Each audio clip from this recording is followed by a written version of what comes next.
Hi guys and welcome back to the Mighty Blues. Welcome back to the channel. We are back. It's going to be the press conference reaction to Carlo Ancelotti's pre-game press conference ahead of tomorrow's Premier League game against Crystal Palace at Goodison Park. Used to do these every week for Marco Silva's pre-game press conferences. Obviously we changed manager, so I haven't actually done one since Carlo Ancelotti has been in charge of Everton. So we're going to do the first one today. Carlo Ancelotti has literally just finished his pre-game press conference just before. So let me tweet this team out and then we'll get straight into discussing the press conference itself. If you watched it, let me know your thoughts on it. If you're in the live comments, leave your thoughts in the comments section down below as well. Bear with me 2 seconds. Let's get straight into it. I'm just going to tweet this team out. How you all doing? If you're wondering where the pre-game preview is, we will be live at about 3:30 this afternoon. I did originally say it'd be 5:30, but it's going to be about 3:30 this afternoon with the pre-game press conference. I'll have my starting 11, predicted starting 11 in there, as well as talking about the game tomorrow and talking about the form that Crystal Palace are on at the minute as well. So Carlo Ancelotti started today's press conference by talking about Jean-Philippe Gabam, and he was asked for an update on Jean-Philippe Gabam's injury. He said that the surgery went well. Now he is having treatment, as I said, 8 weeks. He expects it to be around about 8 weeks. And he says, but for him, we have to go slowly. We look to recover him before the end of the season. Obviously, you know, it's understandable. They want to sort of ease the recovery process. They don't want to rush him into anything because, you know, he has had quite a big injury. Obviously, he's had multiple setbacks and we don't want another one. So Carlo Ancelotti expects around 8 weeks. We expect him to have him back before the end of the season, but everything went well so far, and it's just about recovery now. He also spoke about Andre Gomes. He was asked if Andre Gomes is still on track to make the game against Arsenal in a couple of weeks' time, obviously after the winter break. He said that we will organise a friendly after the break to ensure Andre Gomes is ready for the Arsenal game, which obviously is really, really positive news as well. He then moved on to talking about Watford. He said Watford was a great result and a great effort from the team. Of course, it helped to keep the motivation high within the squad, which is what we all knew, of course. He then went on to talk about sort of, you know, his experience, obviously in terms of management and players reacting and players sort of picking themselves up after being a goal down, or players picking themselves up after certain situations don't go their way. He said, I have experience in this where usually when you change manager, talking about the change of manager and how there's been a difference in the change of manager as well, and the difference in the squad prior to obviously Marco Silva being sacked and post Marco Silva being sacked. He said, usually when you change manager, there's a reaction from the players. I think the players have reacted well in my opinion. The style of football is better, but we have to improve again. In this moment, I am satisfied, which of course is really, really positive. He was then asked about, how close we are to the European places, and how close we are obviously to the likes of Manchester United, Tottenham, and in fact Chelsea, who are sitting in 4th position. He shut the question down a little bit and said he's fully focused on tomorrow. He said we have to be focused on the game. The game has arrived after a lot of games. We have done well and we want to close this period with a win after we have a holiday. I think the players need the rest. So again, a little bit of a conflicting opinion there with Duncan Ferguson, Everton assistant manager Duncan Ferguson, obviously coming out a couple of days ago. I think it was yesterday. He come out and said that he doesn't agree with the winter break whatsoever. He doesn't see the need for the players to have a break. He said, you know, the fans don't get a break. The fans can't go on holiday. So it's unfair on the fans and the fans are missing out, which I think sort of resonated quite well with Evertonians, and I think Evertonians took that quite well. You know, Duncan Ferguson, again, looking out for the fans rather than looking after, you know, his own lifestyle and the footballers' lifestyles. Carlo Ancelotti seemingly thinking that the players need a break. I don't necessarily think they're sort of conflicting in terms of, you know, Duncan Ferguson doesn't think they need a break. I think Duncan Ferguson saying it's unfair on the fans missing out, whereas Carlo Ancelotti sort of saying, well, it might be unfair, but, you know, the players are absolutely knackered. They have played a lot of games over the last couple of months, so they probably do need a break. Ancelotti mentioned, and we'll talk about it a little bit later on, in one of his quotes, that the players will get a 5-day break after tomorrow's game, and then they'll be back in to prepare for the game against Arsenal. He then spoke about tomorrow's game. He said they expect a difficult game, as it usually is in the Premier League. Every team has its own qualities. Crystal Palace has its own qualities. With the support of our stadium, I think we can get 3 points. He spoke about Roy Hodgson. He said, I have a good relationship with him. I think he's doing a fantastic job, as he has in all of his career. He spoke quite well about Roy Hodgson. He spoke quite positively about him, about the time that they'd spent together, and he basically said he sees him as quite a close friend and a very, very good manager as well. We'll dive into the live comments in just a second. He then went on to talk about midfielders. Really, really interesting, because this changes how I'd predict tomorrow's lineup. It changes how I think a lot of people will feel about tomorrow's sort of team news and the players that will be playing tomorrow afternoon.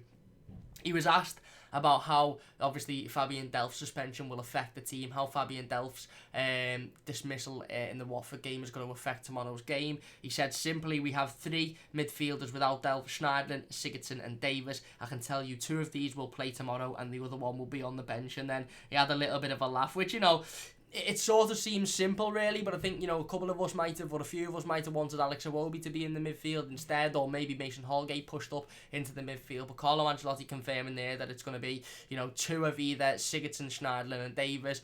I would assume, and I would think, and I really don't want this to be the case, but I can't help but think it's going to be the case. I would assume that it's going to be Schneiderlin and Sigurdsson, because they're the senior players, and because Tom Davis has suffered an injury over the last sort of 3 weeks, and he hasn't been involved much recently. So I would assume the 2 midfielders on the pitch will be Gylfi Sigurdsson and Morgan Schneiderlin, and Tom Davis will be the one on the bench, which obviously isn't great, because we know that midfield lacks stability, it lacks pace, it lacks energy, but it might have to be the case. He went on to talking about the transfer window as well. If you don't know, basically the news got announced yesterday that the Premier League, the FA, whoever it is, have announced that the transfer window will close on the same day as the European transfer windows. It's actually due to close in September rather than August, which is about 2 weeks, nearly 3 weeks after the first game of the season. Carlo Ancelotti says, I think that for my job it's not good to have the transfer window open. The best way for the manager is when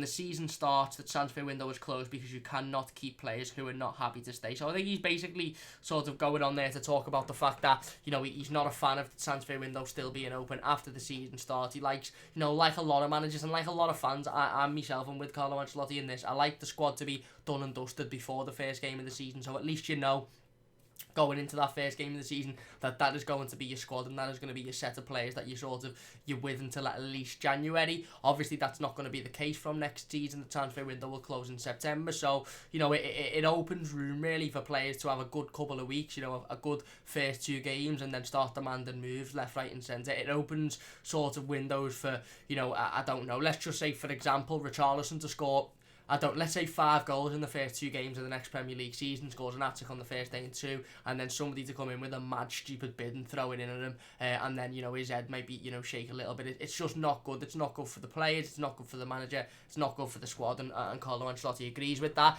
Before we get back into it, we'll dive into the live comments now. If you're enjoying the scene, by the way, please do hit that like button. It only takes a second. If you're new to the channel as well, subscribe. We're literally a couple of subscribers away from 1.6k. Really, really do appreciate all of the support. Like I said earlier on, we'll be back live at 3:30 this afternoon with the live game preview, so don't forget to join us for that one. Good, as I've never clicked a YouTube video that quick before. There you go, we're here, back with the press conference reactions. Cal says, early vidcam, hope you're having a good day. I'm not doing too bad, mate. I finished work a little bit early today, so happy days. And yeah, it is an early live stream today. It'll be an early live stream for the preview as well. Cal says, Cam, would you ever think doing a podcast? I would definitely think about it, and I have thought about it. And hopefully we can sort one out in the future. But it's definitely on the agenda. JP says, Cam, is the pressure of European places going to affect the lads in relation to the next match? I don't think it will, to be honest with you. And Cal says, I do understand why the media love Arteta. He has won 1, or I don't understand. He has won 1 and do the rest. Carlo was took us from 18th to 9th. Put some respect on Carlo Ancelotti's name. 100% agree. And he also says, I'm happy Delph is not playing too slow. There you go. Well, you can't get much more of a slow midfield than Schneiderlin and Sigurdsson, can you really? Which is, it's looking like it's going to be that, or Tom Davis. Ancelotti then went on to talk about Lionel Messi. He was asked a direct question about how he feels or what his opinions are on, the recent sort of rumours in the media. Not really linking Lionel Messi with the move to the Premier League, but linking Lionel Messi away from Barcelona, and how beneficial would that be if he comes to the Premier League. He said it will be fantastic for the Premier League, but in my personal opinion it is not possible. Messi Messi is a Barcelona legend, and I'm sure he'll finish his career at Barcelona. I actually feel the same. I was talking about this in work today with some of my colleagues. I actually feel the same way. Although Messi is a fantastic player and will bring massive marketing value to any team that he goes to, I just think he's got too much control at Barcelona, and I think he makes every single decision that club makes. And I think, he'll click his fingers again, and he'll get what he wants. And I do see him returning at Barcelona. Ancelotti then went on to talk about the upcoming women's Merseyside derby. If you didn't know, Everton women play Liverpool women at Goodison Park on Sunday afternoon. Free for all season ticket holders and members, I believe. All you've got to do is go onto the Everton website and register your season ticket so you can confirm a ticket. So you can't just turn up on the day and sort of get in. You do have to register, but it's free to register on the website. I highly suggest going down and watching the women's, absolute fantastic. At the minute, they've got some really good players. They fight their heart out every single week. It's down to earth. It's proper grassroots style of football, not the football that we're used to, where the players are so detached from the fans and it's like a different world. This is proper football, and these girls will be fighting for every single ball, fighting for every single challenge, and playing for the badge. So if you can make it down to Goodison Park, I do highly suggest making it down there. He spoke about the upcoming women's Merseyside derby. He said it's fantastic to see them play at Goodison. They are fit. Obviously, he went to watch them train, meaning fit as in stamina wise, not meaning fit as in physically fit, well as in looks wise. And he said, and with the support of our fans, I think they can beat Liverpool, which I absolutely agree 100%. Couldn't agree more with Carlo Ancelotti. He then went back to talking about Roy Hodgson. He was asked a direct question about whether he believes he'll still be managing in his 70s as Roy Hodgson is. And he said, "We are working for the passion. When I lose the passion, I'm going to stop." Which I think is a really good quote. And you've got to admire Carlo Ancelotti for almost coming out and saying, well, yeah, it's good that it's good that he's working at 70. It's good that he's still managing at 70, but he must still have that passion at 70 years old. And I think for him and for Carlo Ancelotti himself, he said if we lose that passion, then it's sort of time to stop. Then there's no point in carrying on if you do lose that passion. He went on to talking about Dominic Calvert-Lewin as well as the rest of the squad. He said he has good qualities. Talking about Calvert-Lewin, he said he knew him before he joined Everton. He'd been watching him before he joined Everton. He said the team is fit in this period. I think it is good to have some days off and to have a time to prepare for the rest of the season. I'm going to give the players 5 days off, and then we will come back and prepare for the game against Arsenal again. A little bit different to the feelings that Duncan Ferguson had. Duncan Ferguson said that he believed the players, don't need a holiday, shouldn't have a holiday. He said the fans don't get a holiday, so it's just unfair on the fans. Carlo Ancelotti, seemingly, who is managing the team and managing the players, and probably hasn't seen a group of players as inconsistent as this group. I think it's fair to say for a long time he seems to think that the players need a little bit of a rest before they prepare for the Arsenal game, and like I said, you've just got to trust in what he's saying, don't you? He was asked then about European places and specifically about the Champions League, and I thought this was quite strange because usually the media don't like to flirt with the idea of Everton finishing in the Champions League. They haven't even really flirted with the idea of Everton finishing the Europa League this season, but they did flirt with it. They said, honestly, they were asked about the Champions League and whether Everton could potentially push Chelsea for the Champions League place. He said, honestly, we are not thinking about this. He then went on to talk about the Europa League. He said, our target at this moment has to be the Europa League. Chelsea are too far away at the moment. Maybe that will change after a couple of games. So again, Carlo Ancelotti is fully aware that 2 wins in this Premier League at the minute can bolster you right up to fighting for the Champions League and being in a comfortable Europa League position. If you win 2 games and going off the fact that other teams around you drop points. However, he fully understands that a couple of losses on the run, and if you go on a bad run of form, you could be right back down there battling with the likes of Aston Villa, Bournemouth, Burnley, battling round the middle of the table. So he's not stupid. He said that the Champions League is probably a little bit out of reach at the minute to even think about. Maybe if you go on a good run, maybe if we can beat Crystal Palace tomorrow, which hopefully we do, and we can beat Arsenal, then maybe we'll have a little look at the Champions League and think, okay, can we push for that? But he said the Europa League is definitely our aim at the moment.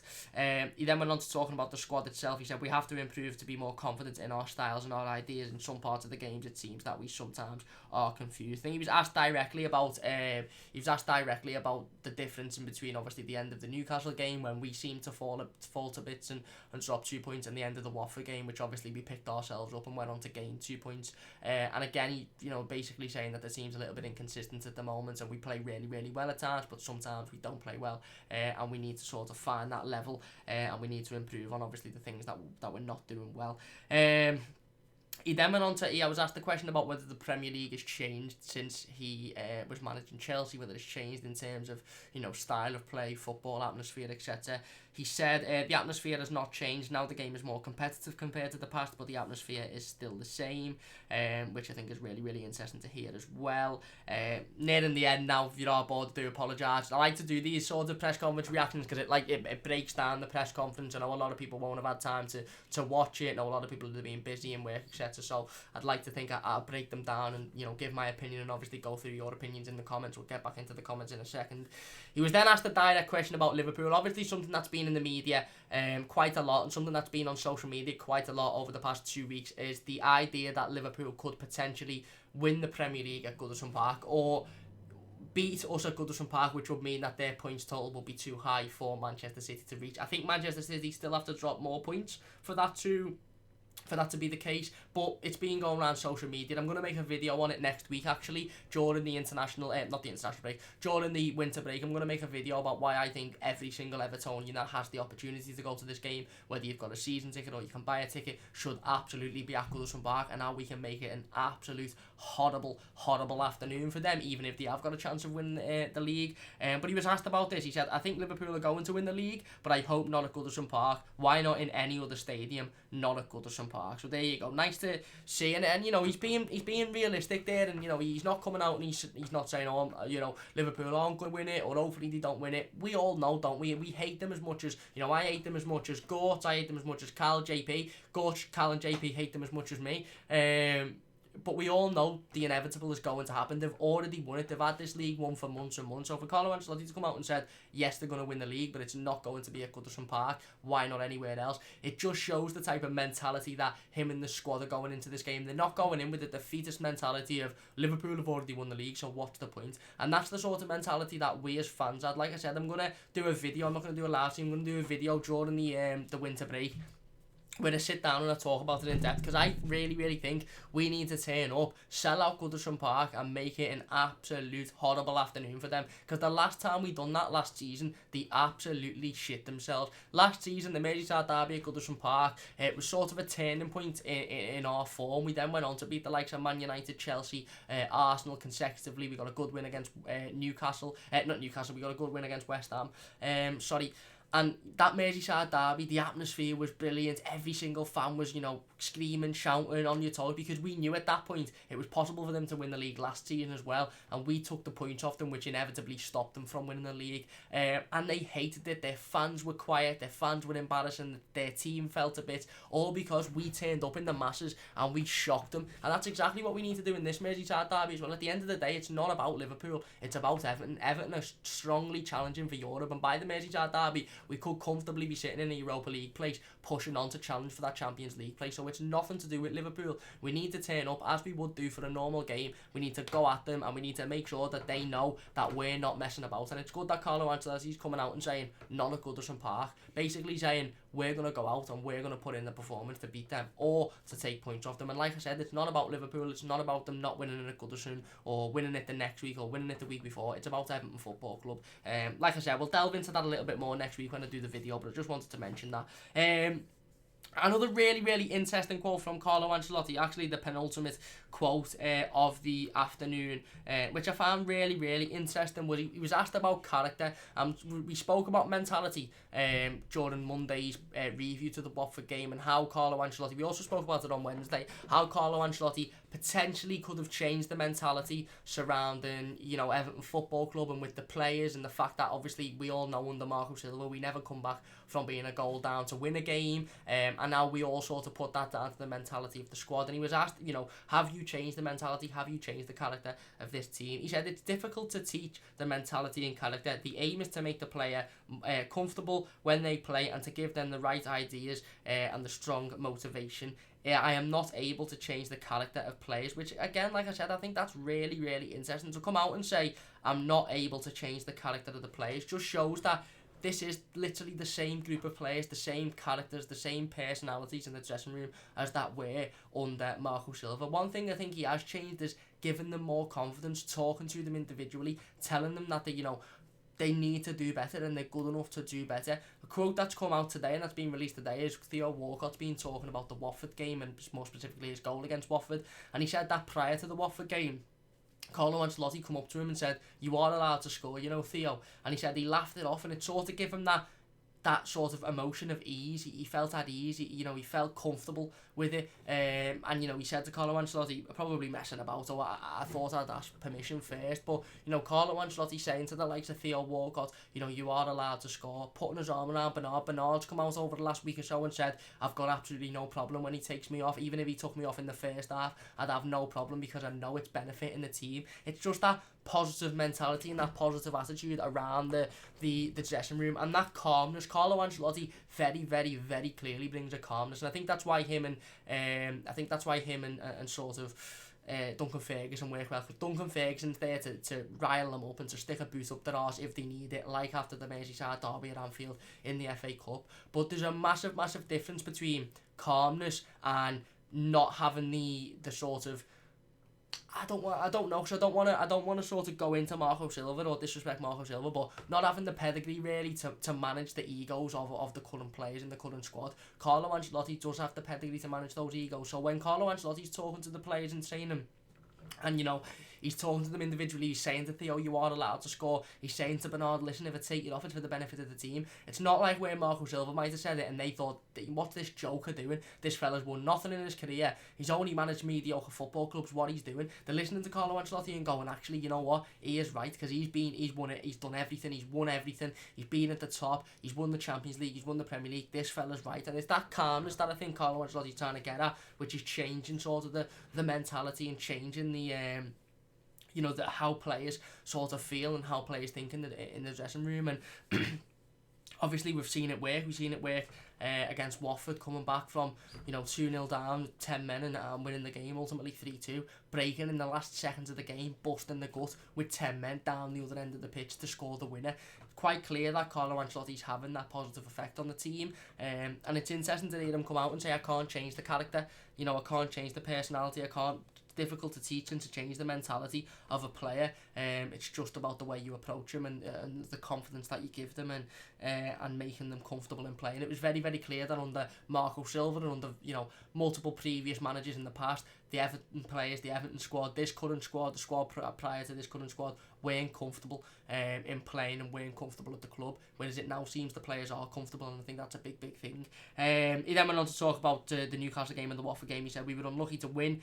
We were unlucky not to win. We were lucky to win the game against Watford, but we were unlucky against Newcastle. I think the 2 points that we dropped against Newcastle, we picked up against Watford." So again, saying yes, okay, we might have been lucky to win the game last week against Watford, but we were certainly unlucky the week before against Newcastle, and it sort of balances itself out. So there you go. That is the end of Carlo Ancelotti's pre-game press conference. Let me know if you like these reaction type videos. I used to do them every week for Marco Silva's pre-game press conference, and then it went a little bit manic during Christmas. Silva got sacked. Duncan Ferguson had the press conference, Ancelotti come in, we had loads of games, it was just a bit manic, so I thought I'd leave it for a little bit, and obviously I'm back doing it now, finished work a little bit early, so I've done it. If you like this type of format, if you like me sitting down, breaking down the press conference, talking about what Carlo Ancelotti has said, then I'll definitely do these every single week, even if it means doing the preview on a Thursday and doing this on a Friday. I'll definitely do it every week. So let me know if you like them, or if you don't like them, then I won't do them. Simply, if you just like to watch Ancelotti talk and that's it, then that's fair enough. But if you do like them, then I'll definitely bring them every single week. Let's get into the live comments before we go. Cal says, "What you do for the day job?" I do admin, business admin. God says, got to be up at 6 a.m. tomorrow to watch the match. There you go. Hopefully we get a win then. Hopefully you're not getting up early for nothing.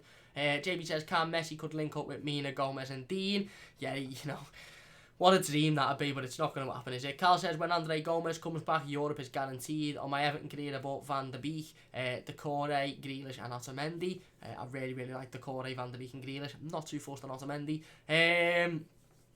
JP says, "Cam, would you ever consider career journalism? Very well spoken and I love watching your vids." Thank you very much. I don't know whether I'd be a good journalist, to be honest. Would I be a good journalist? I don't know. Maybe presenting or something, but I don't know. You've got to wait for opportunities, haven't you? Opportunities have to sort of come, because people might look at me and go, "He's just a cocky scouser that likes to talk about Everton."